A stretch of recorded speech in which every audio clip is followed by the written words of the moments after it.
Hey YouTube, it's Weekend Railroader once again. This time I've got a little project to work on.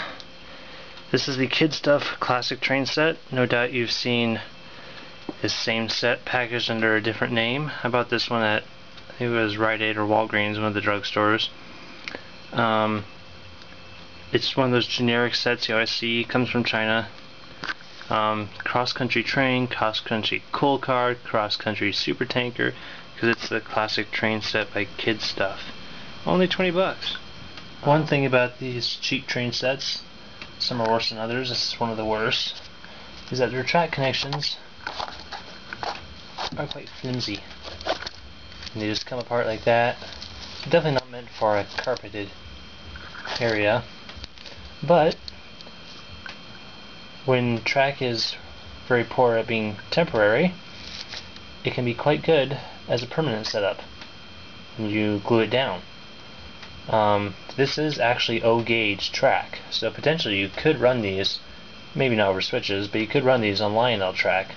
So the deep flanges, you probably couldn't run it on scale O-gauge, but this is O-gauge track, so it means that they are compatible with some other cheap toy train varieties. Hey folks, here's what I've done with that train set.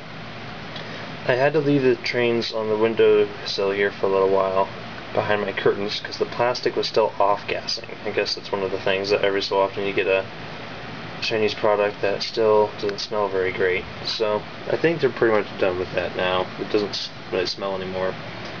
But I decided, hey, I'm not using my windowsill, let's build a model railroad on it. So I've got just a little switching back and forth layout, point to point, which is actually somewhat realistic.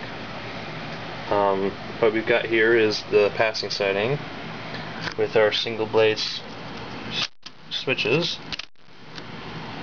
Got ourselves a little railroad crossing, some beginnings of some scenery along with some ballast, which probably won't be glued down because this is kind of a temporary layout, being it's in a dorm room.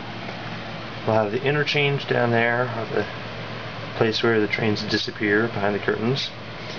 And over here we have our locomotive with the locomotive shed behind it, with more curtains. So not very long, not a very long line, but will give me some chance to work on some larger scale scenery. So by the way, here's the locomotive. It's looking a little bit better now. They've used duct tape on some of the cardboard seams and painted it.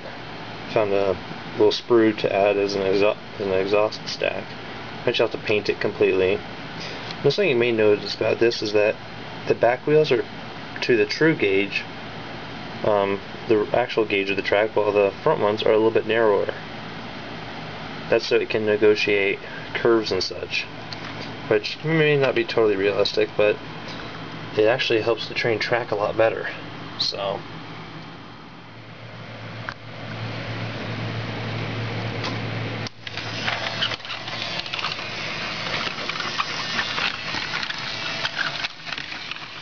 eventually I hope to find a cheap RC car that runs off 2 AA batteries and cannibalize it for its remote control chip, its radio control chip, which I can then mount in this locomotive, give it forward and reverse as well as remote control, so I don't have to flip that little switch every time. It gets a little annoying. But for now, I can work on my scenery skills. And there you have it. Proof that you can take a cheap train set and turn it into a somewhat decent looking model railroad, or at least the beginnings of one. There you go.